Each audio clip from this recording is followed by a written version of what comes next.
Oye, bueno, pues buenas tardes a todos. O sea, lo primero agradecer venir y que sepáis que sois los conejillos de Indias de la apertura de esta locura, como lo dicen todos, o qué valientes sois, o estáis locos, o bueno, de la librería Tercios Viejos, ¿vale? Yo ya me he presentado, algunos de vista me conocéis, yo soy el hermano de Rafael. Esta librería, o sea, yo no voy a hablar de los tercios de Flandes, o sea, además soy el más amateur de los que esté aquí. Aunque soy aficionado a todos esos temas desde que era muy pequeñito, ¿vale? Entonces, simplemente introducidos a lo que es este local y este proyecto. Esto lo formamos 4 socios, los 2 aquí presentes. Mi hermano pequeño, o sea, el pequeño ese es él, o sea, aunque parezca mayor, ¿eh? Y, Jesús me entiende perfectamente. Totalmente. Bueno, los otros 2 socios a lo mejor son sobre todo uno. Uno es Lucas Molina Franco, que es el dueño de Galambú. O sea, de hecho, el fondo editorial que hay arriba prácticamente a la mitad de Galán, pero vamos, hay libros de todo tipo. O sea, y la idea es que cada vez haya más. Y el otro socio, ahí no es un vacil, es Augusto Ferrer Dalmau. En el cual, pues, por ejemplo, había dicho que se iba a pasar esta tarde por aquí y dada la gente que tiene, pues no se ha pasado. O sea, además es muy gracioso porque cuando hablas con las editoriales y dices, oye, no, que quiero, mira, estamos abriendo una librería. Y dices, oye, no, pues quiero que me enviéis libros. Y te dicen, no, pues nos tenéis que pagar tanto. Y entonces dices, no, mira, es que tenemos unos socios, pero no, una librería no nos conoce. Entonces, automáticamente, y con la anécdota, dices, no, es que uno de los socios es Ferrer Dalmau. Automáticamente los siguientes te preguntan es, ¿y PR Verte? Bueno, pues no, PR Verte también nos han dicho que no estamos autorizados a decir nada sobre PR Verte. Bueno, pero lo cierto es que, o sea, que esto somos los 4. La librería, pues, es un proyecto que viene de hace muchos años. Yo me repito que soy muy aficionado, he publicado menos que mi hermano, he publicado 2 libritos en Galán y un par de artículos. Y este año, pues, se nos ocurrió decir, oye, ¿por qué no buscamos un local? Nos pareció bien, y nos pareció bien en el sentido de que una librería, como podéis imaginar, yo soy el que llevo los temas de números y económicos, o sea, todo un poco al tema del negocio. Aunque obviamente esto no lo hacemos por dinero. Ahora mismo lo que estamos es perdiendo muchísimo dinero. Lo cual espero que compréis muchísimo para que esto se mantenga durante mucho tiempo. Porque, o sea, la idea, como veis, es tener aquí una sala donde se haga cualquier tipo de presentación, coloquio, lo que queráis. O sea, de hecho, nosotros sois los primeros en llegar y, por ejemplo, este sábado, pues de la editorial es Trafalgar, sí, Trafalgar, ¿no? Trafalgar Edition. Sí. O sea, pues vienen a hacer una demostración de los juegos de mesa. O sea, pues meterse ahí poquito a poco. Aparte, pues bueno, pues lo típico. Hoy en día, pues una librería pues se tiene que dedicar pues a merchandising, va a haber figuras. Bueno, habréis visto que hay algunas ahí que las hace Juan Benavente, que es el encargado físicamente, o sea, en la tienda. Y bueno, como anécdota os diré, o sea, y tiene que ver un poco ya con la presentación de que la idea del nombre de Tercios Viejos se lo ocurrió a mi hermano. El logo, que es el cuadro de Augusto de Rocroi, pues se nos ocurrió pues en un día comiendo los que somos los socios, pues, oye, ¿qué hacemos? Decía, pues la cruz de San Andrés, o sea, está muy visto. Oye, ¿y por qué no se nos ocurre, o sea, colocar la silueta? Que cosa que la idea fue, ¿no? Entonces, Augusto, que es un genio, dijo, o sea, se me quedó mirando así como tal, y empezó a decir, y los colores en granate y el fondo blanco, o sea, empezó a ¿vale? Y el tema y curioso, o sea, es porque yo lo que he visto a lo largo de este año, que es cuando se desarrolla esto, hasta que hoy es el primer día realmente que se ha verificado cómo está el local, sin vestir, o sea, como quiere Augusto, o sea, si venís dentro de 3 semanas, estará con un ambiente decadente bastante más bonito, ¿vale? Esperemos. Es que yo que he visto en estos meses que el tema de los tercios de Flandes se ha puesto muy o sea, de hecho, aparte de lo que es la charla que de mi hermana en un rato, mi socio en este caso, se publicó por parte de Galán Book con colaboración con el CEO y con más gente, una revista sobre los tercios de Flandes, el camino español, que se presentó, ¿cómo se llama? Siempre se me enreda el nombre, al lado detrás del Museo de Gaia. El Instituto de Historia y Cultura Militar. ¿Vale? Entonces, o sea, y mi sorpresa, o sea, hemos estado yendo a distintos eventos, pues, vamos ahí detrás con el carrito y vendemos libros, como un estilo del libro de toda la época. Bueno, pues yo me quedé sorprendido, ¿no? O sea, había más de 300 personas. Yo no sé si es porque la revista, que ya sale en tapa grande, que la tenéis ahí, o sea, realmente, aparte de los textos de Togores y de la gente, bueno, que entiende mucho de esto, tiene un montón de fotos. La verdad es que las fotos son muy buenas y hay un montón de gente que hace lo que se llama el reenactment, ¿no? Vestirse y estar. Entonces, o sea, estaba abarrotado.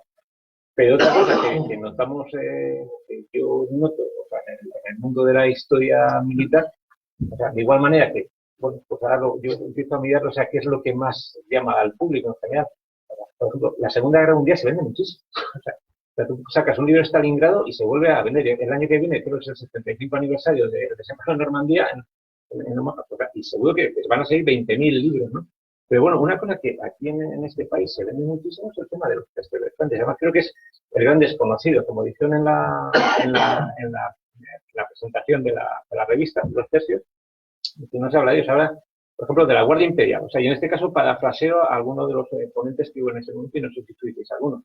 La Guardia Imperial, esto de Napoleón, o sea, dominó Europa durante 20 años más o menos. Los tercios de Flandes dominaron el mundo durante cerca de 150 años. O sea, y es lo de siempre. O sea, en este país pues hacemos poco caso a lo que tenemos. Y bueno, pues ha sido un poco casualidad. O sea, el nombre de tercios, que los tercios están de moda, y que esta es la primera charla, con lo cual vemos que la gente no se ha despedido por la escalera. O sea, por eso os digo que estáis aquí un poco de prueba, ¿no? O sea, y tal, y que cabéis. Y bueno, y con esto, oye, pues encantado de que estéis aquí. Espero que nos veamos muchas veces. Y os dejo con mi hermano, que espero que os haga una charla agradable. La próxima espero que tengamos proyecto y tengáis película. No pasa nada. Bueno. Y porque no tengo una pizarra con tiza, que si no se pueden ir preparando. Bueno, pues como siempre, muchas gracias por haber venido, porque muchos de los aquí presentes nos conocemos, algunos nos ciberconocemos y ya nos consideramos amigos después de esta relación. Y luego algunos hemos coincidido en algunas ferias, como no solo Militaria, grandes sorpresas y después de intercambiar conversación durante 5 o 10 minutos, pues hemos descubierto puntos comunes. Además de que la librería en sí organiza esta primera conferencia, esta primera charla, quiero dar las gracias también a la Asociación de Estudios Históricos Austrias Mayores, a través de cuyo foro y página de Facebook hemos difundido esta actividad y sé que varios de vosotros venís por esa razón. Esperamos que sea en Madrid la primera de muchas actividades. Ya hemos hecho alguna en San Lorenzo del Escorial. Y también darle las gracias a la Asociación de Estudios Históricos Militares, el Gran Capitán, que se ha prestado. De hecho, estamos probando si funciona nuestro Facebook para emitir en directo. De igual forma que la próxima vez tendremos un proyector, esperamos la próxima vez tener una cámara de vídeo bastante más importante y no el ordenador portátil. Últimamente he descubierto que cuando termina la misa hay avisos parroquiales y el sacerdote nos tiene 10 o 15 minutos hablando de qué actividades va a haber. Entonces, aunque mi hermano ya os ha comentado, el próximo sábado tenemos una demostración de un juego. El día 27 queremos hacer una pequeña fiesta de apertura para los amigos, para los más cercanos, con lo cual además podremos comer y picar alguna cosa y estar de pie y charlando. Y el día 4 de enero ya tenemos programada una firma de libros por parte de Augusto, que vendrá aquí. Para no ir sobrecargando tampoco de actividades, porque al final pues no das abasto, no te acuerdas, nunca publicitaremos más de a 15 días. Si por alguna circunstancia, porque me consta que alguno venís desde bastante lejos, aunque si me avisas con tiempo puedo cuadrar la agenda, si tenéis programado algún viaje por Madrid y queréis preguntarnos, o sea, qué actividades vamos a tener durante la segunda quincena de enero o qué estamos planeando, pues, por favor, nos lo decís. Bueno, sin más, no pretendo aburriros mucho, 30, 40 minutos, porque sería muy osado por mi parte teniendo un académico de la historia entre nosotros. No sea cosa que vino a mi defensa de tesis doctoral y muy prudentemente hasta me dijo que aquello tenía buen aspecto. O sea que fue un acto muy bueno por su parte. Entonces, pretendo trazar en 30-40 minutos una introducción muy general de por qué tercios viejos, por qué no tercios de Flandes, ni tercios españoles, ni tercios de otra manera, por qué el término tercios viejos. Entonces, pues eso, 30-40 minutos, y luego creo que nos va a aprovechar bastante más si entre los que estamos aquí presentes, que tenemos auténticos aficionados a la historia, personas que han publicado varios libros, recreacionistas, contamos con un académico, o sea, yo creo que la tertulia luego posterior puede ser como bastante más interesante. Lo primero sería el origen. ¿De dónde salen los tercios? Yo creo que todos más o menos, los aficionados a la historia militar, sobre tercios tenemos una cierta idea. Es una evolución desde el final de la Guerra de Granada de 1492 hasta un momento determinado de principios del siglo XVI. El cambio sería, si aceptamos que la Guerra de Granada fue o la última guerra medieval o el inicio de las primeras guerras modernas, si aceptamos que, desde luego, en Granada hablar de tercios no es correcto. Podemos hablar todavía incluso de mesnadas, de guardias de guarda del rey, de Santa Hermandad, de milicias concejiles, es decir, tenemos un montón de unidades. Si nos pasamos al Gran Capitán, su primera campaña en Italia de finales del 15 y las campañas de inicios del 16 hasta el Gareñal y Ceriñola, tampoco podemos hablar de tercios. Hablamos de coronelías. De hecho, durante el 16 y el 17, en Europa, lo que no son ni tropas españolas ni de la monarquía hispánica, es decir, los mercenarios alemanes, siguen siendo regimientos y coroneles, no tercio y maestre de campo. Entonces, ¿cuándo surgen los tercios? Pues en un momento entre la batalla de Bicoque y la batalla de Pavía, entre 1522-1525. Porque es una evolución de cómo el Gran Capitán introduce más armas de fuego en la infantería española, de tal forma que sustituye ballesteros y se impone a la caballería pesada francesa. Entonces, no hay una fecha exacta, pero claro, siendo historiador necesitamos una fecha. Y ahí es el problema de cuándo surgen los tercios. O sea, es una evolución, es como hablar en arte de cuándo comienza el Renacimiento, cuándo termina y cuándo comienza el Barroco. No se le puede dar una fecha exacta. No le podemos decir a partir de tal fecha Renacimiento, a partir de tal fecha es Barroco. Lo que sí podemos decir es que las primeras tropas que lleva Gonzalo Fernández de Córdoba a Italia, esos son coronelías. Lo que encontramos en el reinado de Carlos V son tercios. La transición se tiene que producir, en cuanto a la orgánica y las tropas, aproximadamente en la década de 1520. Podríamos decir, casi sin equivocarnos, o sea, pero como que en Pavía ya estamos hablando de que lo que combate en Pavía por parte de la monarquía hispánica son tercios. O es lo más parecido a lo que vamos a tener posteriormente como los tercios. Pero hay que buscarle una fecha. No, la fecha es ¿cuándo? Hay personas que se remontan a 1497, porque entonces hay unas ordenanzas de gentes de guerra que divide a la infantería en tercio de lanzas, de ballesteros y de espingarderos. Hombre, 1497 me parece demasiado temprano para verdaderamente hablar de que aparecen los tercios. Por comodidad, ¿cuándo lo hemos dicho siempre que aparecen los tercios? Pues en las ordenanzas de Génova de 1536.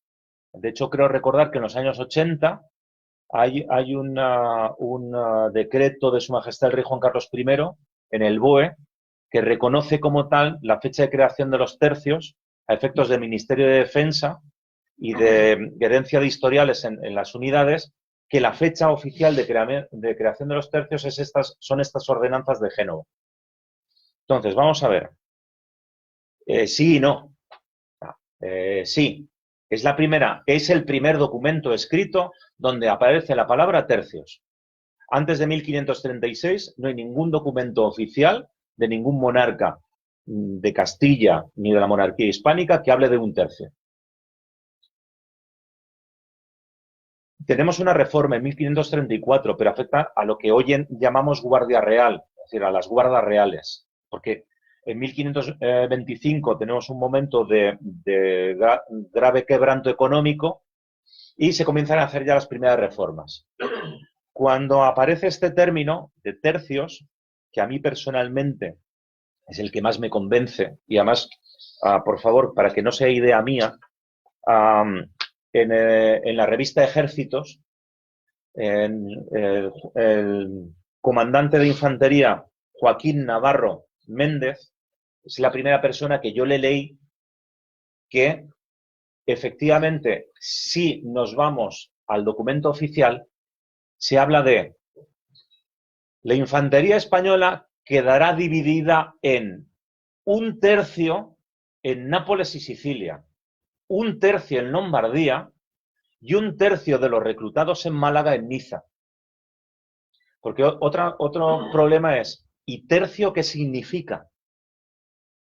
¿Tercio significa que son 3.000 hombres? Porque vamos, si fueron 3.000 hombres, yo creo que a lo largo de toda la historia de la monarquía hispánica, ver un tercio con 3.000 hombres, o sea, Felipe III hubiera aplaudido por encontrarse un tercio en Flandes con 3.000 hombres. Pero bueno, teóricamente la orgánica te dice que deberían ser 3.000 hombres. Otra es, nos creemos que son las ordenanzas de 1497, donde nos dividen por tipo de armamento. Y entonces damos otra versión habitual, dice, claro, se les llama tercios porque un tercio de los infantes van con pica, un tercio de ellos van con arma de fuego, primero arcabuz, luego arcabuz y mosquete, y el otro tercio, pues son los rodeleros o la gente de espada o la gente armada. Entonces, si nos cogemos directamente lo que es el texto de 1536, quedaría por 1535, se acaba de conquistar Túnez. Se dan por paralizadas las campañas en el Mediterráneo en ese año.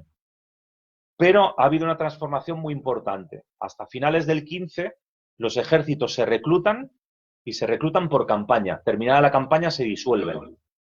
Y a partir de ahora, los ejércitos son permanentes y son del rey.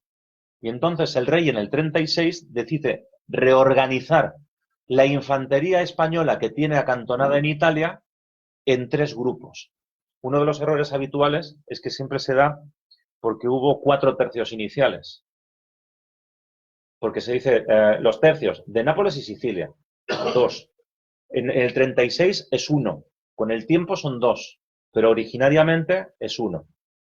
El de Lombardía sí lo damos todos, por supuesto. Y luego el otro problema es con el tercio de Niza o de Málaga.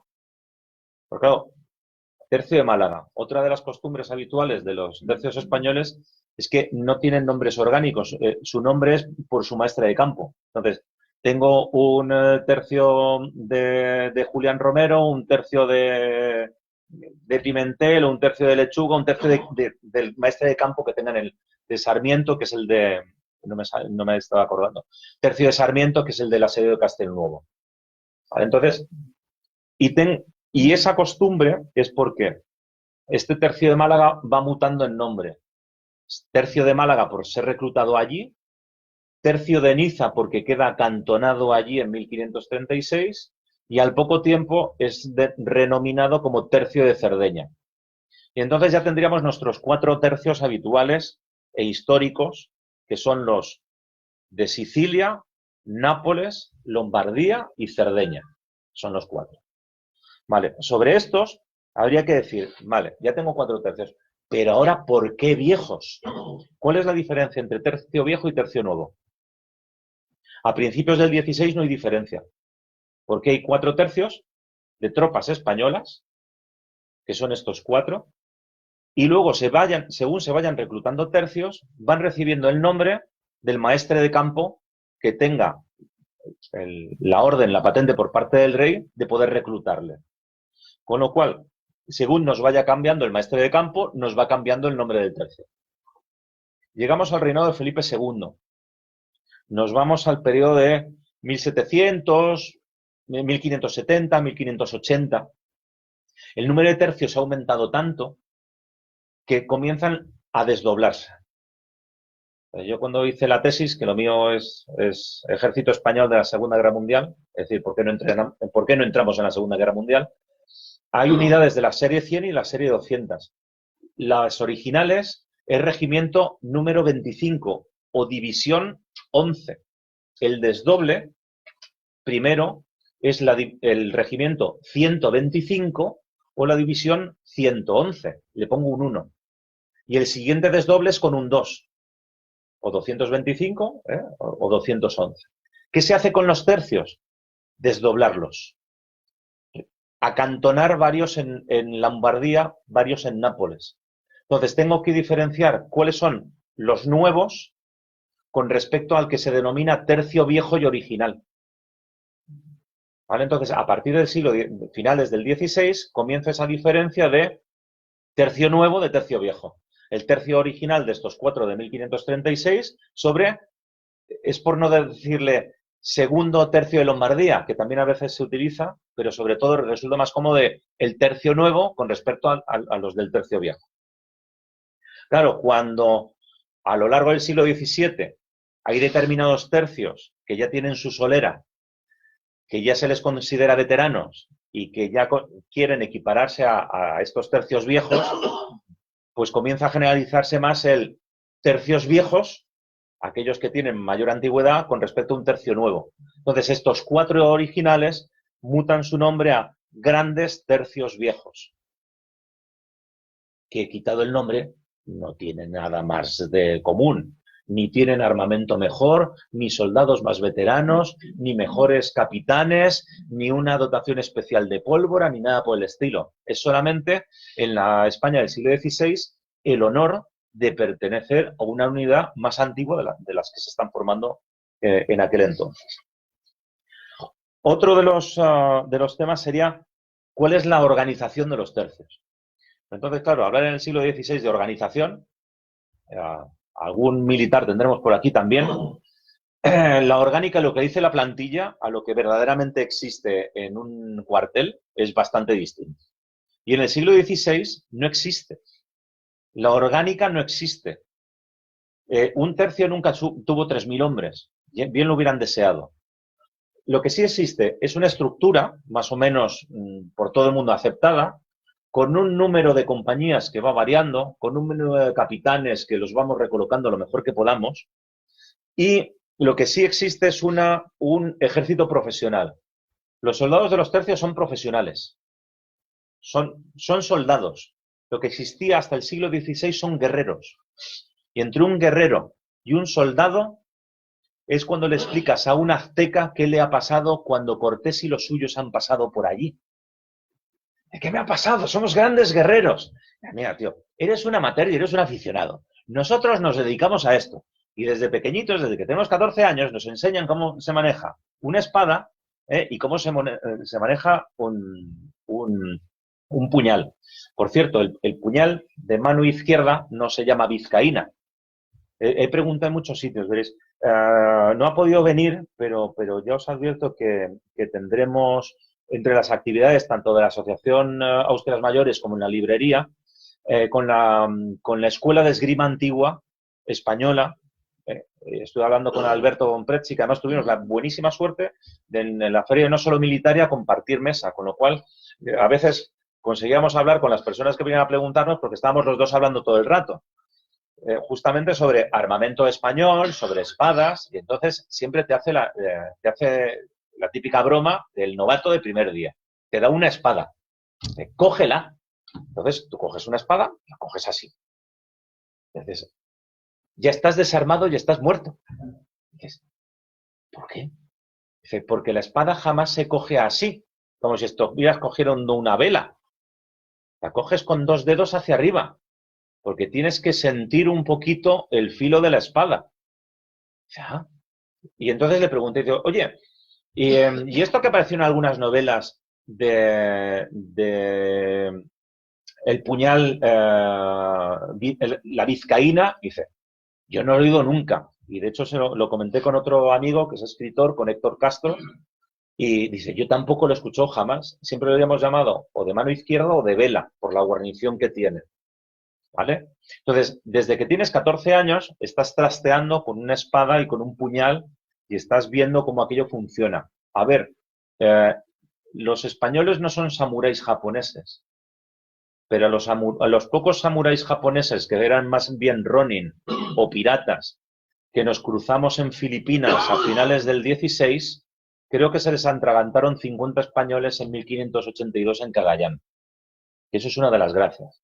Entonces, es una diferencia muy grande de un soldado a un guerrero.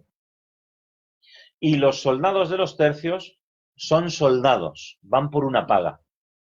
Así que lo primero es que son unidades regulares, profesionales y permanentes, que antes no lo eran, que están organizadas en base muy teórica a lo que dice la ordenanza de Génova de 1536.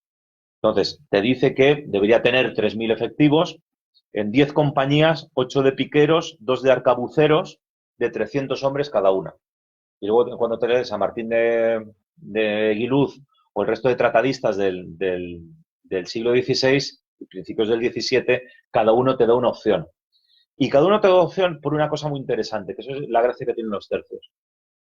Verdaderamente son compañías que se agregan a la compañía del maestre de campo. Todo tercio tiene un maestre de campo. Es el que obtiene la patente del rey para reclutar hombres. A su vez, elige a sus capitanes para que sienten bandera y comiencen la recluta.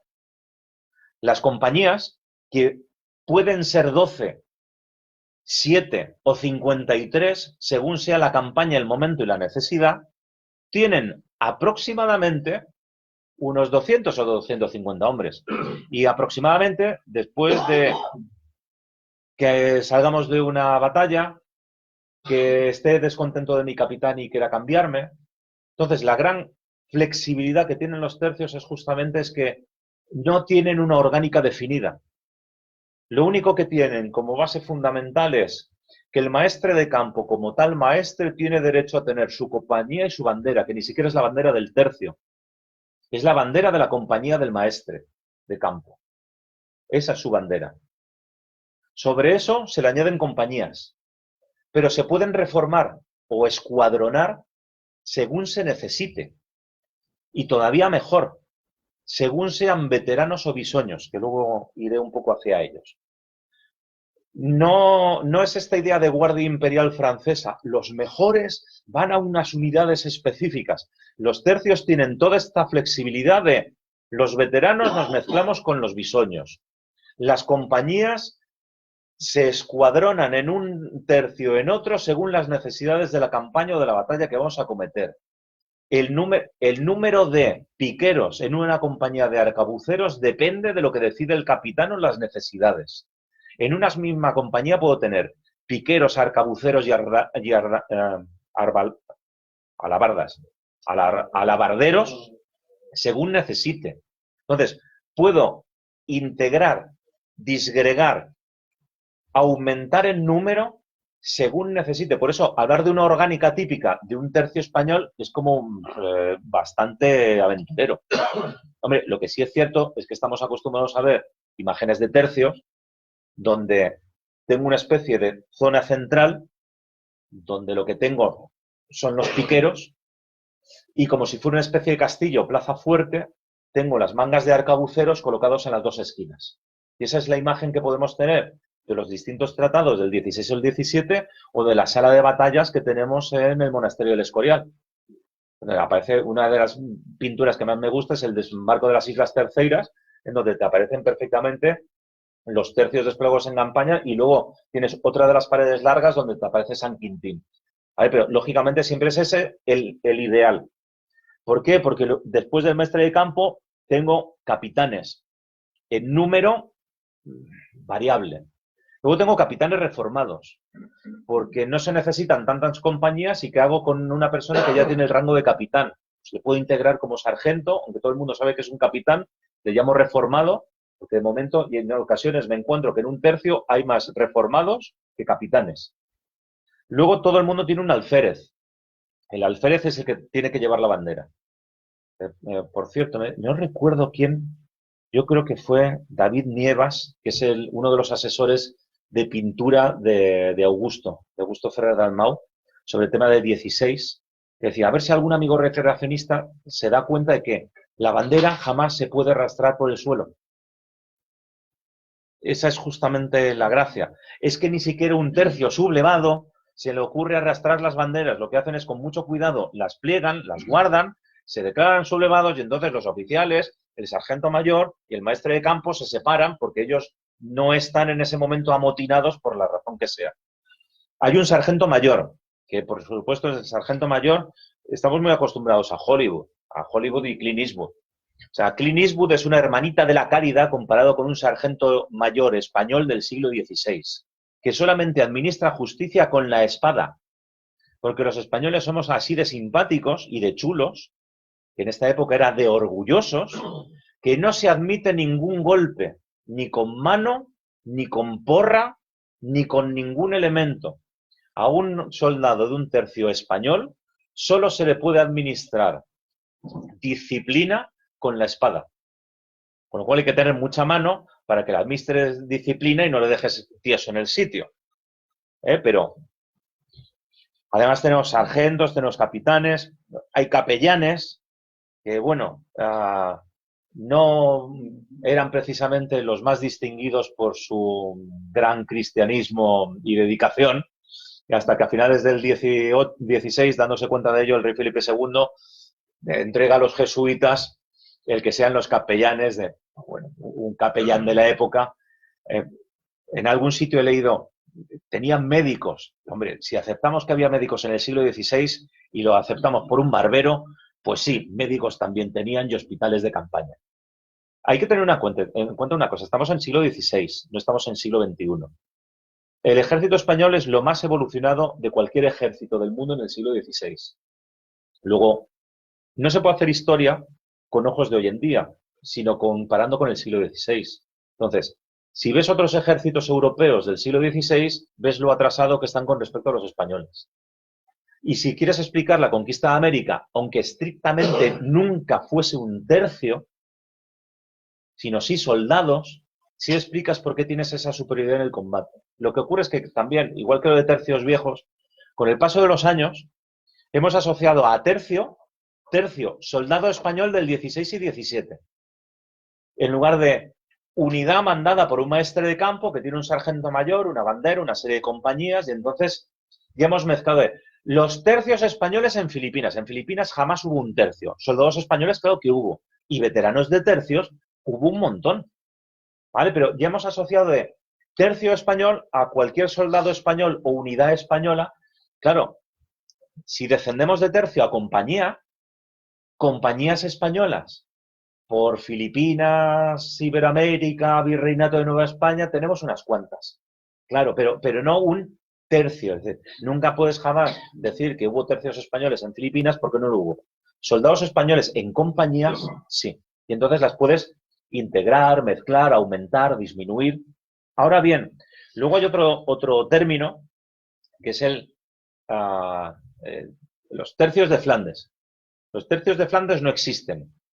O hay tercios españoles en Flandes o hay tercios valones de su majestad. Segunda cosa, lo que sí hay son tercios españoles. Pero cuidado y ojo al dato. Se considera español porque se hizo por comodidad de idioma. La nobleza habla latín y entre ellos el latín se pueden entender. Un alemán, un italiano, un español y un flamenco hablan idiomas distintos y no se pueden entender. Luego sus oficiales no pueden ser de otra nación, de otro idioma. No nación desde el siglo XIX, de otro idioma. Luego no se permite en los tercios españoles que no se aliste nadie que no sea portugués, castellano, aragonés, valenciano, catalán, mallorquín o sardo. A los de Cerdeña se les permite alistarse en los tercios denominados españoles, por razón de idioma. Luego, como siempre, la picaresca de la época es maravillosa, con lo cual un napolitano que lleva sirviendo 10 años junto también a españoles y que ya chapurrea el castellano lo suficiente, puede decir que es mallorquín, valenciano, de cualquier otro sitio y se le acepta. ¿Vale? Pero tengo que hablar de tercios españoles.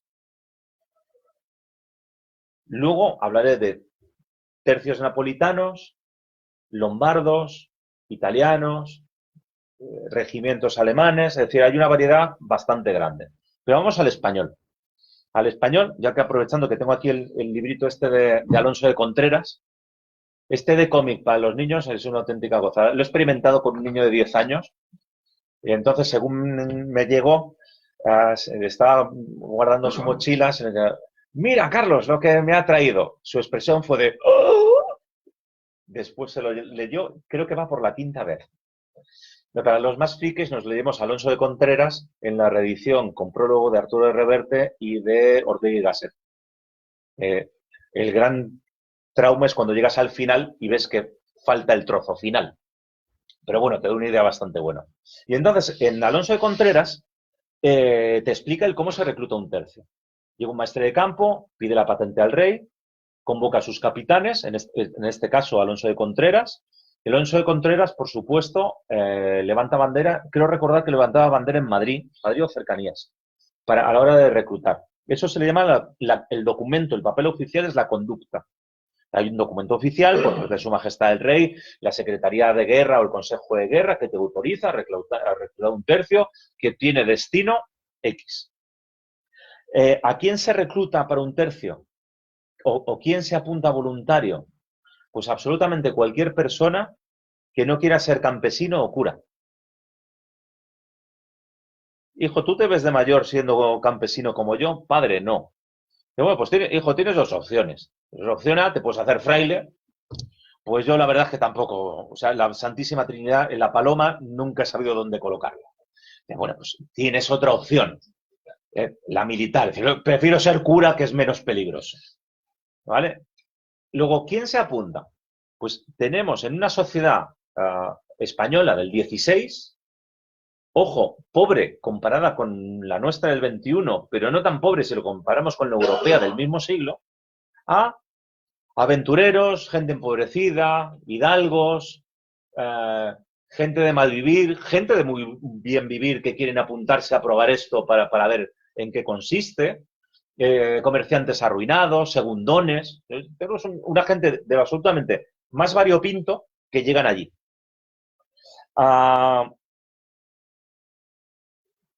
Unos a veces llegan porque la única paga entera y que de verdad recibe un soldado de un tercio es el anticipo por haberse alistado. Así que el número de desertores en los primeros días y en las primeras semanas es realmente escalofriante. Porque recibes el dinero y una vez que recibes todo ese dinero dices, yo de aquí cojo y me voy. No hay juramento hoy en día, las unidades o los reclutas pasan por dos cosas. Uno, por un campamento de instrucción y se les considera que ya pasan a ser soldados y no reclutas cuando hacen la ceremonia de jura de bandera. Vale, entonces no hay jura de bandera, se firma. El documento de firma lleva implícito el juramento de y no se dejará ser soldado del tercio hasta que te dé licencia tu capitán. Y si vas siendo capitán, como eres Alonso de Contreras, y no dejarás de ser soldado hasta que tu superior, que puede ser incluso un virrey, no te dé licencia para que abandones el territorio o que efectivamente te dediques a tus asuntos. O sea, no es una firma por X años, es una firma de por vida, hasta que o pidas o te concedan la licencia.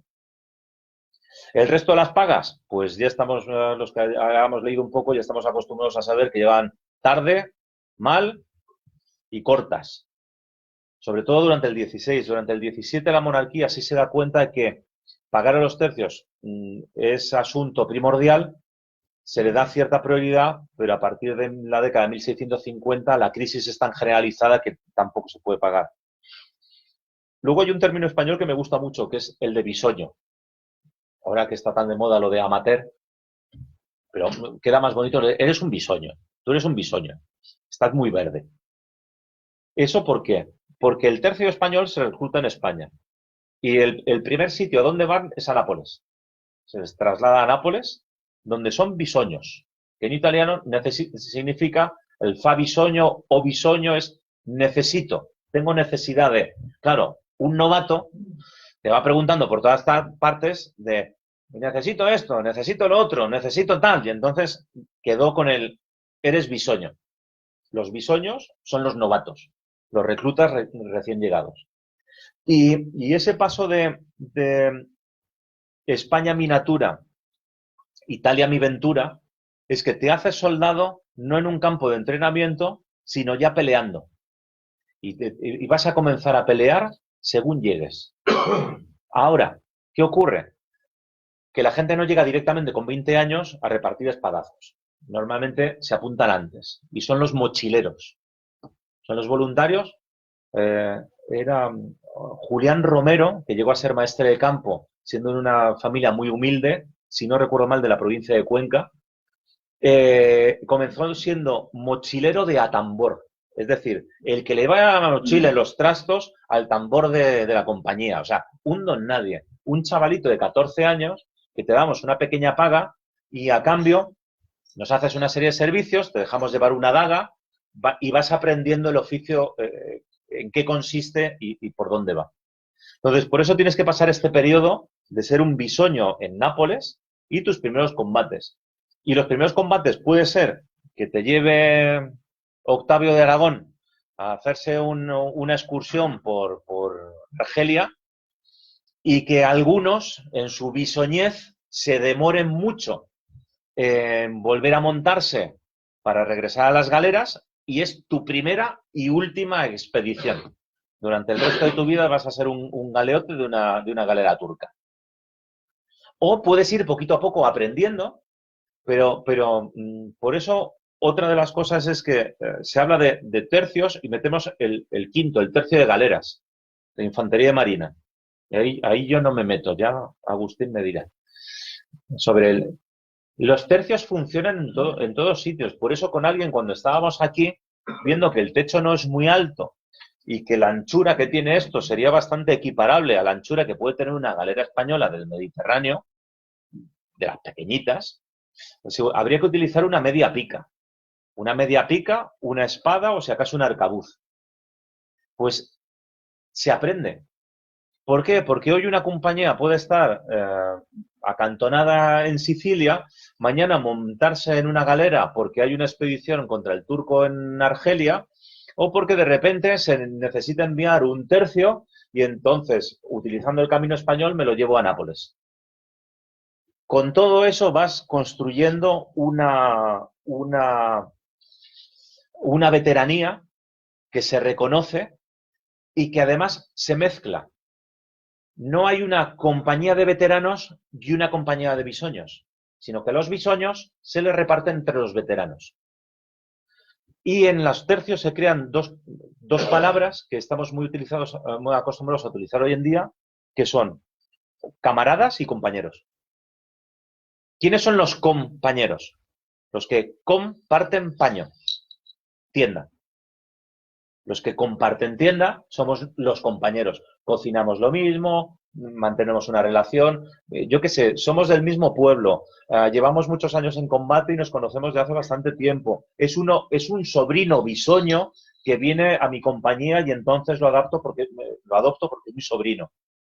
Y la otra es la idea de camarada o camaradería, que eso viene de camareta, de habitación pequeña. ¿Por qué? Porque en Sicilia sí se comenzó, y en Nápoles, en la construcción de cuarteles, pero lo lógico es que a los soldados se les distribuye entre la población local y se les adjudica una habitación. Entonces, los compañeros que comparten habitación, cámara, comienzan a ser camaradas. Y de alguna manera comienzas a forjar unas relaciones que van desde lo más sencillo, de 4 o 6 personas que somos los camaradas.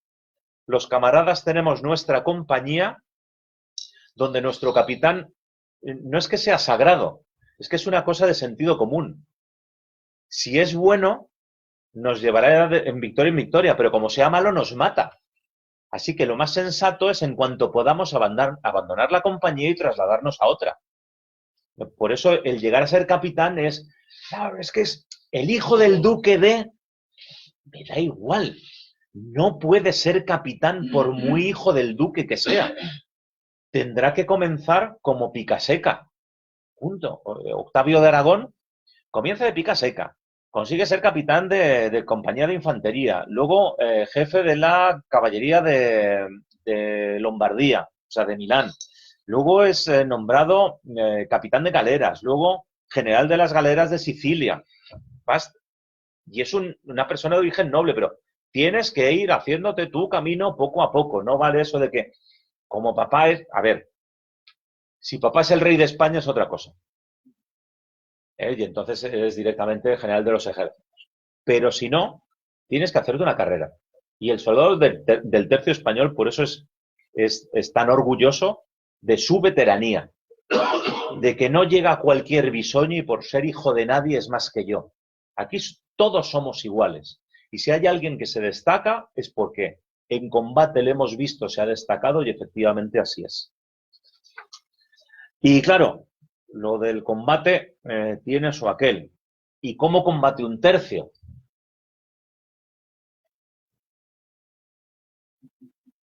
Literalmente, como puede.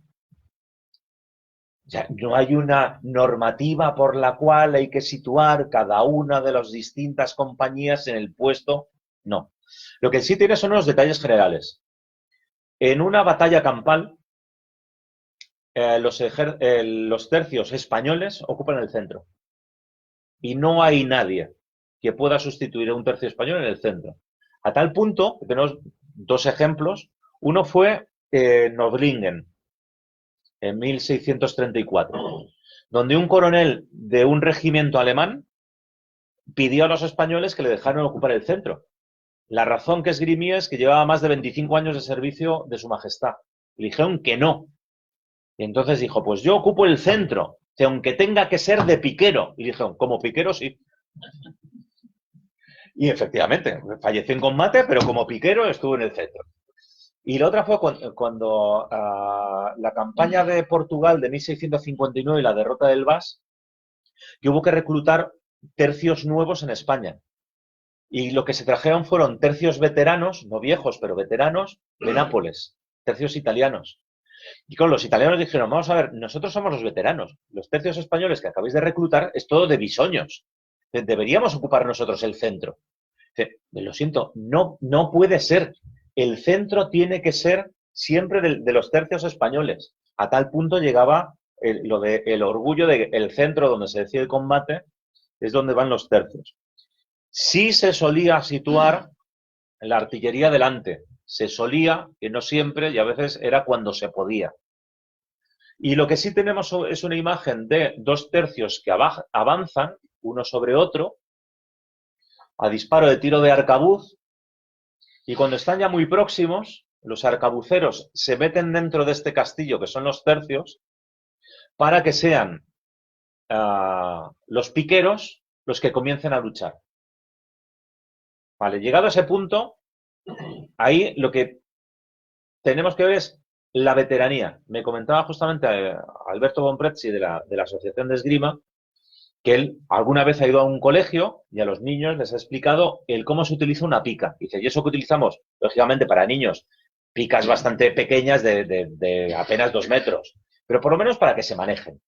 Y entonces coges una clase, como los que estamos aquí, y entonces les dices más o menos cómo tienen que ponerse, que no tienen que separarse, cómo se utiliza una pica para... Y dice, y lo cierto es que en cuanto lo hacen 2 o 3 veces, se manejan bastante bien.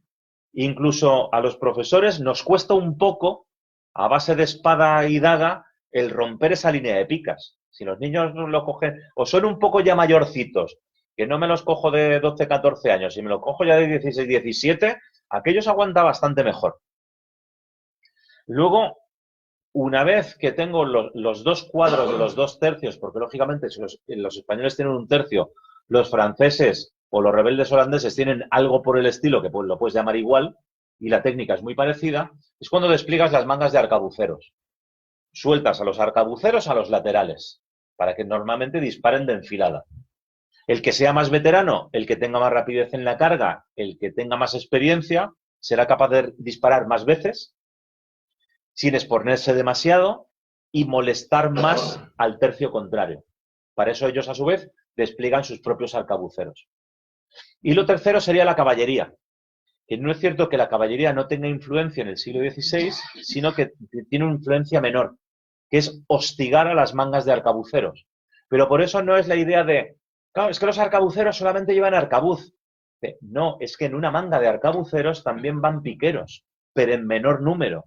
De tal forma que una manga de arcabuceros de unos 200 hombres te pueda llevar unos 50 piqueros, más o menos, para que en caso de una carga de caballería ligera se puedan a su vez refugiar. Entonces, luego tienes a los escaramuzadores. No sé si tenéis el recuerdo de la película de A la Triste, donde se unen 2 tercios y aparece gente por debajo de las picas metiéndose a dar tajos, pues nunca mejor dicho, a las partes bajas de los piqueros. Primero, 1, es dificilísimo. 2, lo más probable es que termines muerto en 2 minutos porque el arcabuzazo que te sacuden es que te dejan en el sitio. Entonces, por eso la teoría es una cosa, las películas es otra distinta, y el cómo debe pelear esta gente era más de tema de experiencia. Alberto y su escuela de esgrima, de verdad, o sea, intentaré cuando lleguemos a enero quedar con ellos, irnos allí, coger unas espadas y por lo menos darnos el placer de coger una espada del 16, una espada ropera toledana y dar 4 espadazos y que te expliquen aquello cómo funciona. Y sobre todo tener la sensación de que aunque cojamos una espada, como venga un señor que es profesor de esgrima, hace así y te desarma en 2 segundos. Entonces, eso de... Y se arriesgaban y hacían... creo que va a ser que no. Porque la gente en esta época se daba cuenta efectivamente que se estaba jugando la vida. Y no había esa escuela, ese campamento, ese entrenamiento, porque de hecho, de vez en cuando en las normas se les daba la obligación de que al menos una vez cada 15 días practicaran un poco de esgrima. ¿Por qué? Porque es que literalmente los soldados españoles vivían con la espada en la mano. O sea, no es que necesitasen, como hemos visto también en muchas películas de romanos, y el legionario romano ejercitándose cómo se hace, no. O sea, no es que sea natural, es que sencillamente llevan toda su vida con una espada en la mano y saben cómo funciona. Saben cómo funciona hasta que las cosas van cambiando, pasamos del siglo XVI, nos metemos en el siglo XVII, y en esto sí deciros que, por favor, dejemos de hablar de la decadencia del Imperio Español. Es la crisis del siglo XVII. Hay una diferencia entre crisis y decadencia, ¿vale? La decadencia es que nunca jamás vas a volver a estar igual y siempre cada año que vaya pasando o cada siglo que vaya pasando vas disminuyendo. La diferencia entre crisis es que los españoles en 1717 volvemos a invadir Cerdeña y Sicilia y acabamos de perder la guerra 3 años antes. De malas maneras, con una flota reconstruida, con unos resultados desastrosos, pero vamos a ver, ¿y cuándo comienza la crisis de los tercios? Crisis que luego es decadencia porque desaparecen, eso sí. ¿Cuándo comienza esa crisis? ¿Rocroi 1643? Lamento deciros que no. No, vamos a ver. En Rocroi se pierde en 1643. Es una batalla campal y los tercios de Francisco de Melo, por cierto, un portugués al servicio de la monarquía y muy enemistado con el conde duque de Olivares, pero que el año anterior han derrotado al mismo ejército francés, pero vamos, de forma contundente. Y ese ejército francés que perderá ese mismo año de 1643 en Tuttlingen contra las tropas imperiales, no puede ser el fin que nos han dicho y se apagaron las luces y ya no hubo tercios nunca jamás. O sea, no. La primera pregunta sería, pues si fue así, ¿cómo es posible que la guerra duró 16 años más? Porque Rocroi es 1643 y la paz de los Pirineos es 1659. Van 16 años. No puede ser que 16 años de continuas derrotas y no firmes la paz. Esa una. La segunda, ¿y cuándo fue la última gran victoria en batalla campal de los tercios? 1656, Valenciennes, con don Juan José de Austria. Y Condé, el príncipe Condé, que había cambiado de bando. El príncipe Condé, que es el que nos derrota, el duque de Enghien, que es el que nos derrota en Rocroi, resulta que se enemista con el rey de Francia, pasa al servicio del rey de España y luego vuelve a ver la luz y vuelve a ponerse al servicio del rey de Francia. ¿Vale? Pero es la última gran victoria. ¿Cuándo podrías decir, sí, se apagó la luz? La segunda batalla de las Dunas, la de 1658, ahí sí, porque las tropas del ejército de Flandes de Don Juan de Austria sufre una severa, no, severísima derrota, pero es que además lo tienes que unir a severísima derrota, pérdida de flota de Indias en el 58, pérdida en el 57 y luego en el 58. Son 2 años seguidos. No recuerdo si el 57, 58 o el 58, 59. Perdimos 2 flotas de Indias consecutivas. A partir de ahí sí puedes decir que los tercios comienzan un periodo que les va a llevar a su desaparición en el tránsito del siglo XVII del siglo XVII al siglo XVIII. ¿Cuándo desaparecen los tercios? Pues por reales órdenes de Felipe V durante la guerra de sucesión española. Porque Felipe V, al ser de origen francés, considera que la forma de organización tiene que volver a ser la de regimientos, tiene que ser el formato de regimientos de origen francés, y además por colores. O sea, por eso lo de los amarillos viejos, los morados viejos. Entonces, el por color, porque de hecho ya vas uniformando. Un soldado de un tercio español del 16 o del 17 no lleva uniforme. Si os fijáis en la imagen del último tercio de Augusto, estos soldados españoles que son del 17 no llevan uniforme. Llevan fajas rojas o lazos rojos que les hace reconocerse como soldados del rey de España. Pero es que por eso por concluir también un poco, el buscarle a los tercios, viejos, nuevos, qué orgánica tenían, cómo se estructuraban, cómo era la recluta, dónde estaban acantonados, cuántos había. Eso en el siglo XVI-XVII no existe. O sea, no existe porque esa reorganización no existe hasta el siglo XVIII. Uno de los que estáis aquí, que luego hablaremos de dragones de cuera, todo lo que podamos. ¿Cuándo existen los dragones de cuera? Jesús, la Virgen bendita, desde las guerras chichimecas de finales del XVI. Porque si ves el cuadro y las representaciones, aquello ves un soldado acolchado que lleva la garra y que lleva lanza. Pero eso no es un dragón de cuera. ¿Existían dragones en el 16? Sí, pero no utilizamos términos regimiento de dragones o escuadrón de dragones hasta el 18. Entonces, ¿los dragones de cuero de cuándo son? Hombre, oficialmente no puedes hablar hasta el 18. Antes puedes hablar de tropas presidiales, pero no de dragones de cuera. Entonces, con los soldados de los tercios pasa igual.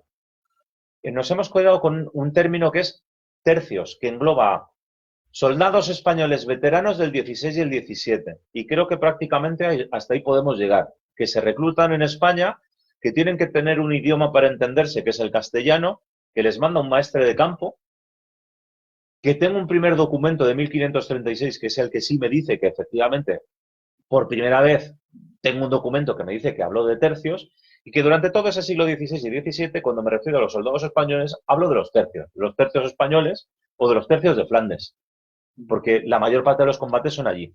Pero que hay una variedad de términos, orgánica, evolución, que si os parece, a partir de ahora, me abro a ruegos, preguntas, sugerencias, peticiones y cualquier cosa que os parezca, porque de esa manera yo os he dado, no sé durante cuánto tiempo, porque al final el reloj me lo he dejado, espero que no demasiado, no haberos aburrido, y ahora cualquier tipo de pregunta que queráis hacer, pues empezamos un diálogo y un debate de lo que surja.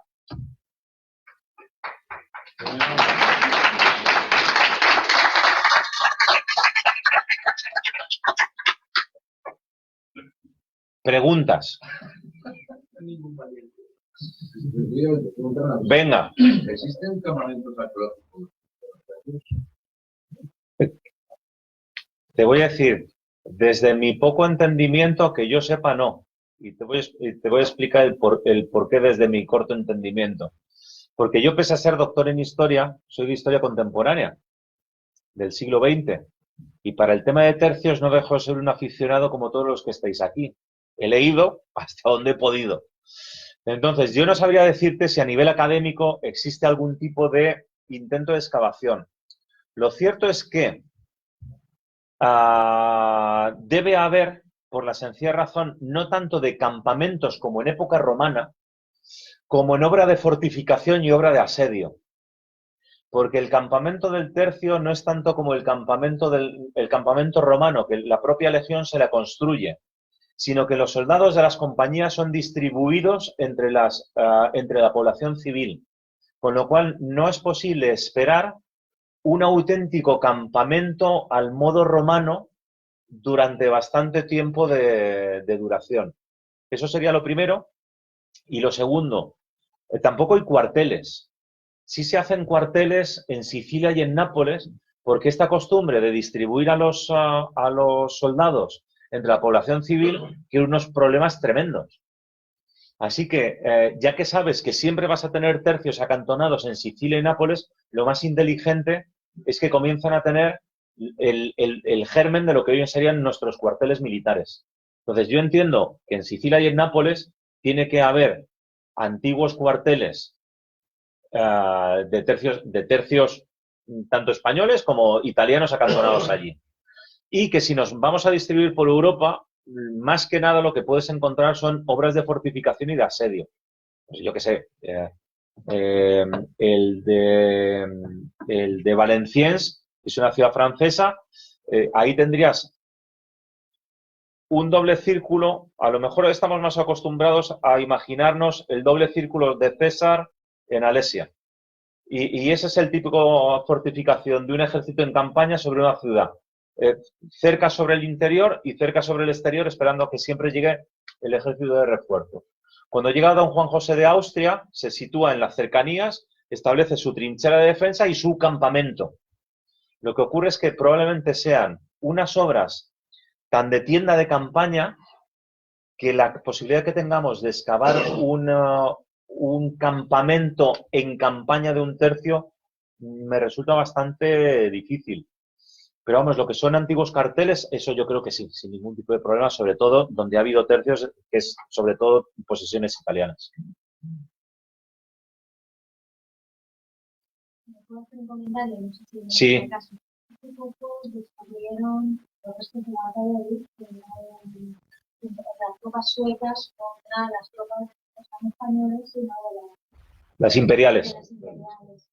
Y entonces hay una exposición en Suecia en uno de los museos y ahí pues tienes digamos, han visto pues unas armas, como digamos, cómo peleaban por las heridas que tenían, los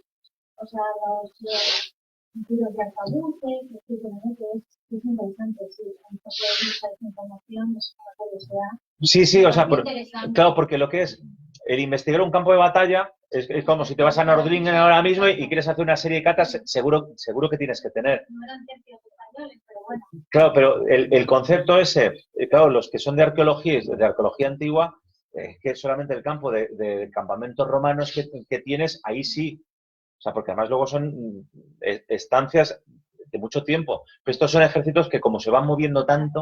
O sea, en este caso, por ejemplo, estudiaron el campo, o sea, el campo que ocupaban, digamos, cómo pudo ser el encuentro de las dos fuerzas, etcétera, ¿no? Interesante.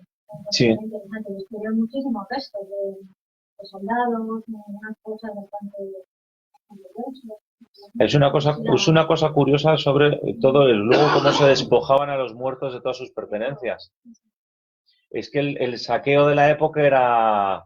Yo no recuerdo en qué momento lo leí de un soldado español que después de la batalla de Nordlingen fue el soldado español mejor vestido de todo el ejército porque había saqueado el cuerpo de un coronel sueco. Y entonces, como le había cogido todo, claro, llevaba unas riquezas y unos ropajes, aquello maravilloso. Y por cierto, y por curiosidad sobre los ropajes, y el soldado español cuando entraba en combate se ponía sus mejores galas. O sea, porque justamente, o sea, les daba mucho honor el demostrar que como grandes veteranos que eran, ellos habían invertido en su vestuario y a la hora de combatir, sí. No, también, porque cuando dejas en el campamento, luego había mucho amigo del ajeno y mucha pérdida de campamento con... Era un estilo porque te lo haces que fue soldado. Era todo un estilo personal, porque si ustedes recuerdan que Don Quijote, cuando Don Quijote y Sancho de la Morena se encuentran con uno que está ahí del vicario porque le ha dejado la novia, le ha dejado fascinada por un soldado que ha vuelto de la guerra y que resulta que se sabe todos los cotidianos de la corte, las últimas historias, las canciones. Y dice Cervantes, aunque no tuviera dinero, aunque fuera como diríamos a la todo así, procura ir como un gallito, Sí. con 4 cosas, parece que tiene 14 vestidos, luciéndose y tal. Que tenemos la imagen, yo creo que un poco, también es otra época, Sí. Ya del siglo XVII, de los soldados de los tercios como raídos y tal. No, para ellos es una cuestión de honor, sacando de donde pueda ir como gatitos y lo más dibujosamente posible, o que lo parecieran, o tal. Sí, el ser ostentoso. Es que hay una cosa que es cierta, como lo has mencionado en todas las motivaciones, es que cualquier hijo de un artesano, Sí. El síndrome Porter. el capitán Contreras iba para Matero y dice que no, pero para ellos es un ascenso social. Un soldado era ya prácticamente un hidalgo. O se le tenía cortar porque llevaba espada y claro, si hay algo en la sociedad es mucho de gran orgullo. Y por eso lo del señor soldado. Sí, lo de señores soldados. No que no tenga que les hablen alto. Es que, bueno. El que cualquier desplante era una ofensa. He leído, no recuerdo, que también el hecho de llevar la ropa limpia y eso era porque también su conocimiento ya en su veteranía, sabían que después de una herida de esto, que la ropa sucia, también con el tema de las infecciones, que eso no era... No del todo. La ayuda también, alguna herida del estómago. No, pero que además es una costumbre que yo creo que general en todo el... Generaron por eso. Todo el mundo, el de lavarse y ponerse ropa limpia por el motor.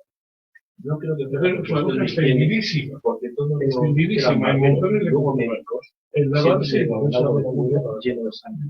Claro, no lo sabrían, pero efectivamente evitaban infecciones muchísimas. Una cosa que quería añadir, que es muy gracioso,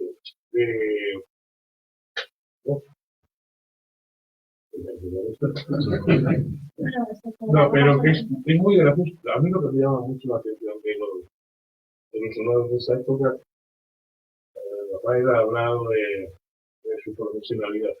A mí lo que me llama la atención todavía hoy en el siglo XXI, la conversación espera. Sí. Eran tíos capaces en su vida de servir a la infantería de piquero, andaricero, de no sé qué. Pero se dio una mayoría contra las históricas de la compañía de caballos de raza, de acero.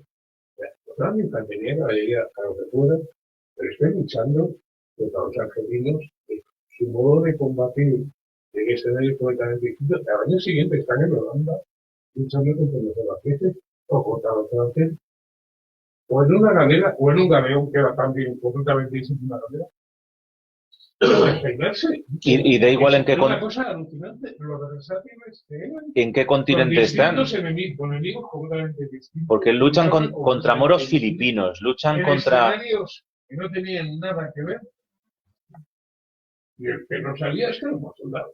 Contra piratas chinos en 1574 en Manila, contra piratas y ronin japoneses en 1582 en Cagayán, luchas contra turcos, contra argelinos, contra holandeses, contra suecos, contra imperiales, contra luteranos, contra lo que sea menester, por tierra, le falta por aire, o sea, porque por tierra y por mar, o sea, daba exactamente lo mismo por donde te los encontrases. Y son, además es que es eso, es 150 años de hegemonía, que significa, no es que venzas en todas y cada una de las batallas y todos los combates, pero es que a lo largo de 150 años, el 80-90% de los combates por mar o por tierra vencen las tropas y los ejércitos o las flotas de la monarquía hispánica. O sea, yo con Agustín tengo pendiente el escribir uno bien dedicado Octavio de Aragón, porque un tipo que en 1616 bombardee Constantinopla, Estambul, y salga vivo y entero, y es una de las muchas que el tío te organiza en la flota del Gran Osuna. Y él dice, o sea, pero perdóname, ¿que hicimos qué? Que sí, que metimos 4 galeras en el mismísimo puerto de Estambul, que nos liamos a cañonazos y que encima salieron sin que les tocaran un pelo. Y como decía, pues supera eso, más armadas holandesas, más armadas francesas, portuguesas, juntas, separadas, por grupos o por lo que quieras. No he mencionado para nada los rodeleros, que yo creo Sí. que tienen una cierta importancia al principio, y luego en la parte embarcada, precisamente. En la parte embarcada, sobre todo, por eso lo de los espacios. Porque de hecho, muchas veces las picas en galeras se abandonan, o utilizas media pica o un chuzo, y lo que te funciona mejor justamente es el rodelero, que es el que tendríamos aquí, el que va más acorazado, le faltaría la rodela, el escudito pequeño y redondo, porque en un espacio bastante más corto, es más estrecho, es mucho más cómodo a la hora de fuera el que colarse entre las picas, al final. Sí, sí, aunque tengas esa utilización inicial, En los prototercios. pero por eso es la flexibilidad del tercio, es decir, hablar de los tercios y de una unidad y tratar como de sentar cátedra, los tercios eran así. Perdóname, en 150 años, o sea, un tercio del 17 no se parecía a uno de principios del 16 ni de broma. O sea, ni en el armamento, ni en la forma de combatir, Ni en la proporción de ni en las armas que hay dentro, ni en la cantidad de gente. pero justamente porque vas cambiando y de repente llega el duque de Alba y dice, ostras tú, qué interesante los mosquetes, que son más pesados que los arcabuces, pero tiene una potencia de fuego mayor y resulta que va introduciendo los mosquetes a tal punto que cuando aparecen los mosqueteros, siempre parece, mosqueteros franceses, bueno, pues, mosqueteros españoles del duque de Alba. Y entonces llegan los mosqueteros, o sea, todo el mundo casi les hacía reverencia porque era como lo más de un tercio era ser mosquetero. Porque como cuando ya esta gente llegaba, es que me iba a solucionar un combate. Hay una cosa muy graciosa, no sé si usted lo puede confirmar, pero era de unos militares que estaban destinados en Bruselas, la jefe de la OTAN, que habían estado mirando los archivos del ejército que siguen en Bruselas, y me comentaban algo graciosísimo, porque son las mentalidades según las épocas.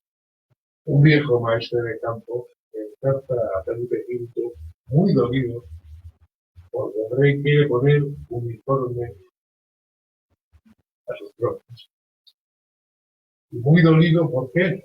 Porque son las mentalidades, la cuestión del uniforme. Pues, ¿qué quiere su majestad? Ponernos libreas de criados. Claro. No, un soldado español de los tercios dirá eso, como un gallito de pelea, su personalidad, aquí estoy yo, hasta en la diferencia estaba la gracia. De repente, y vestidos todos igual. Claro, justamente. Bueno, había el famoso, bueno, uno de los tercios llamado del tercio de los galales, ¿no? Porque iban así todos con plumas, todos de color, y además el duque de Alba, por ejemplo, siempre decía celeste en las campañas, cuando en campaña decía celeste. Y además, pues, decía que se hicieran de colores porque así daba la sensación de que eran muchos más. Que si iban todos del mismo color, que parecía una gota de castaña. Entonces, por eso pues, cada uno decía cómo podía ir, con lo mejor que podía, realmente. Sí. A mí me gustaría puntualizar una cosa que tú has apuntado cuando has usado el término escuadronar. Sí. Pues, o sea, podríamos tomar el escuadronar. Bueno, a mí me gustaría puntualizar que el tercio es una unidad administrativa. Sí, sí, No sí. de combate. Claro, es de paga. Escuadrones que pueden ser uno o varios, en una batalla, en un planteamiento de escuadrones, pero escuadrones. Y los escuadrones pueden ser formados por un tercio o por varios. Pueden estar formados por 2 tercios, o por compañías de 2 tercios, o por compañías de distintas naciones. Entonces puede haber un escuadrón que en combate tenga 3 compañías de españoles, 2 italianos y 3 alemanes. Y de alguna manera se entiende. No sé cómo, pero se entiende. Entonces, son conceptos distintos. Sí, sí, ese sí. Sí, sí, es muy bueno. El del tercio, porque cuando te dan el contrato, lógicamente es con paga. Entonces, en lo de unidad administrativa, luego de combate, es organizo lo que buenamente pueda, quiero o me interesa. Sí, sí, lo de escuadronar, lo de mezclar, en ocasiones sí, mezclas de distintas naciones. Y lo que tú apuntas, Santiago, y el cómo se entendían. Vaya usted a saber, en latino o en español. Son las dos opciones. Los propios tambores son comunes, sí, porque Sí. suponen que los tambores de los tercios controlan los toques de distintas naciones. Pero, no sé, es en la aplicación práctica. Es verdad, no recuerdo yo en qué batalla, además engañaron a los franceses haciendo toques de tambor de españoles, con lo cual les despistó pensando que llegaban tercios españoles de refuerzo cuando eran de otra nación que aprovecharon a utilizar esto. Y la otra está muy de moda últimamente en Internet, el himno de los tercios. A ver, lo siento, pero hay que agradecerle al menos al águila roja iba a decirle al águila audaz, al águila roja, que por lo menos la serie de televisión, pese a ser históricamente un auténtico espanto, pero como suelen ser todas las series de televisión y muchas de las películas, pero por lo menos que tuviera la genialidad de tener que inventarse un himno de los tercios a petición de los guionistas o algo por el estilo, y que ahora, pues hasta en los distintos desfiles o en determinadas reconstrucciones, utilices un himno. No. Los de verdad no. Bueno, es que lo que he podido hablar sobre el milagro de Empel últimamente y el tercio viejo de Zamora. A ver, pero entender una cosa, es decir, si tampoco pasa gran cosa, es decir, se trata de difundir y de divulgar. O sea, yo no tengo ningún problema en equivocarme y no saber, en escribir un primer artículo que escribí volviendo sobre los dragones de Cuera y tener 2 errores de principiante. ¿Y qué ocurre? ¿Qué pasa? Oye, pues es verdad. Oye, pues gracias por decírmelo. Claro, lo bueno es que puedas hablar y que llegue un tipo que haya leído más de lo que ya haya leído yo y me dice, oye, no, que esto no es así, o que esto es de otra manera, o que deberías leerte el libro de no sé quién, que es muy bueno, la tesis doctoral del otro, que tiene unos aportes buenísimos. ¿Por qué? Porque hoy en día a mí cada vez me gusta más lo de la recreación, porque bien hecha, como historia en la calle, es impagable. Pero es impagable sobre todo para los niños. O sea, para los mayores ya es impagable, pero para los niños es maravilloso. Eso de decir, mira, bonito, y coger y llevar a unos tipos vestidos de tercios o vestidos de lo que sea, mira, esto es un soldado de no sé qué año, y entonces que le puedas explicar, ay, esto, pues yo pensé que era... Dime. En la ciudad de Aljaca este año, sí, hicimos una recreación de todo.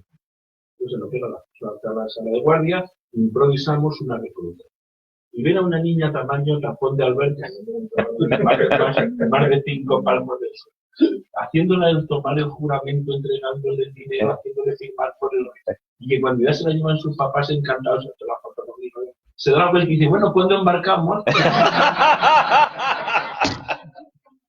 Eso es precioso.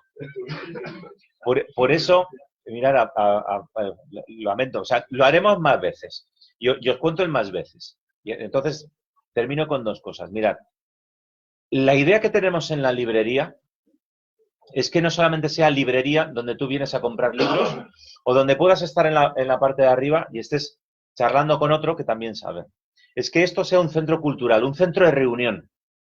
Entonces, allí al fondo, acabamos de traer, lo tenemos que limpiar porque encima de estar del guardamuebles nos lo han dejado en hecho cisco. Nuestro subtítulo es El Rincón de la Historia. Donde quien quiera, cuando quiera, en el número que quiera, me da igual que sean 5, que sean 52, podamos decir, Rafa, podemos ir a la librería porque vamos a ir 5 y vamos con un juego de mesa a pasar la tarde. Y digo, veniros. Que vamos a hacer 52 porque queremos hacer una charla sobre, me da igual que sea la 9ª, la invasión de Polonia en septiembre, que juro que pondré Wagner además, porque si no, no tiene ambiente, o cualquier otra cosa. Que quiero quedar con 5 amigos y que no que me damos sitio, pues primero pasamos por la librería, estamos un rato, charlamos, para montar charlas, conferencias, actividades y lo que os apetezca. Eso es la primera. Y la segunda es, una vez que ya consigamos ponerlo todo bien, porque de momento está puesto pero no está vestido, que estamos de bisoños. Entonces, cuando seamos un soldado un poco más veterano, ya que yo esté vestido y más colocado, nuestra idea, sobre todo la primera, mía por lo menos, es organizar un taller sobre los tercios. Y ojo, un taller no es que yo llegue aquí y durante 5 días, por 2 horas, os dé una clase magistral de lo mucho que yo sé, sino que durante 5 días a 2 horas nos reunamos, digo lo mismo, 5, 7, 12 o 23, y montemos un taller sobre tercios.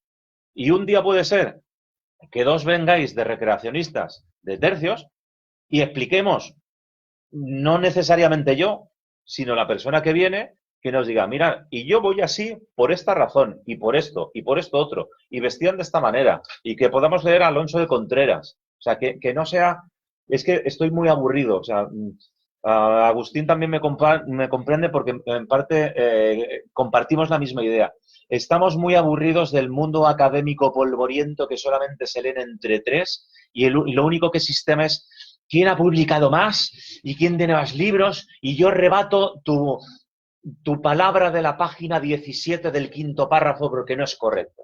O sea, yo creo que la historia que la vivimos mi hermano y yo de pequeños es pasártelo bien.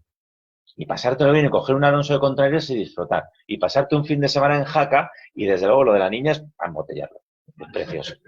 Aparte de eso, sabes que tenemos el Club de Dragón de Juegos de Guerra, lo siento, desde aquí. También. Y ese sí que nos disoña. Vamos, lo fundamos en el 84. O sea, Sí. Aquí mi amigo el veterano ya tiene unas cuantas conchas. Para lo que queráis. No, pero por supuesto. Para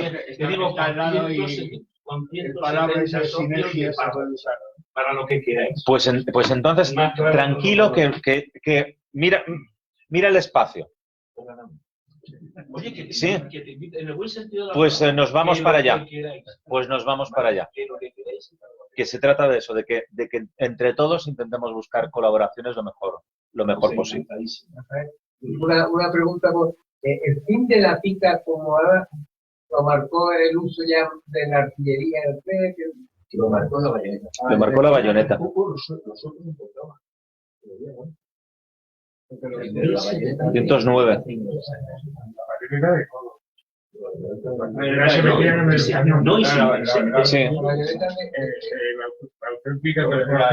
cuando puedes disparar claro. Cuando tienes una media pica, justo. Tienes una media pica y además puedes disparar. Porque claro. Lo de ponerle un tapón, es que te has quedado con la media pica y ya no puedes disparar. No. Es que, ¿cómo? Intenta cargar con la bayoneta. Si no dejas la mano.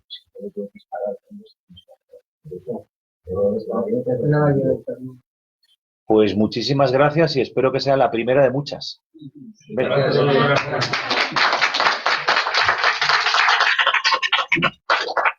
Con la venia vamos a desconectar aquí de internet. Si consigo ver dónde se desconecta. No sé si lo sabes. A ver. Finalizar en vivo. Llame. Y esto dice finalizar. Si no,